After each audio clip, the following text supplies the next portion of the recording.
এবং মালিক সমিতি সারা পরামর্শ করে দেখলাম যে আমাদের ইঞ্জিন গাড়ির ভিতরে যদি গাড়ি চলতে হয় ঢাকা রাজধানীর ভারসাম্য বজায় রাখতে হয়, তাহলে গতি বাড়াইতে হবে। সেই জন্য আমরা এখন সরকারে পরিবর্তন করে মোটর স্কুল লাগাইয়া ব্যাটারি চালিত রিক্সা আমরা পরিণত করেছি। অবিলম্বে আমাদের এই 2,41,000 যানবাহন ব্যাটারি চালিত নাম প্রদানের জন্য আজকের মানব বন্ধন। যদি 2,41,000 এটাকে নামকরণ করা হয় ব্যাটারি চালিত, সরকার পাবে রাজস্ব, অসহায় মানুষের থাকবে কর্মসংস্থান, ঢাকা রাজধানীতে থাকবে না দ্বন্দ্ব,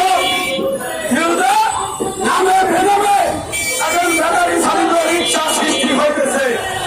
এগুলো বন্ধ করতে হইবে, নীতিমালা তৈরি করতে হবে।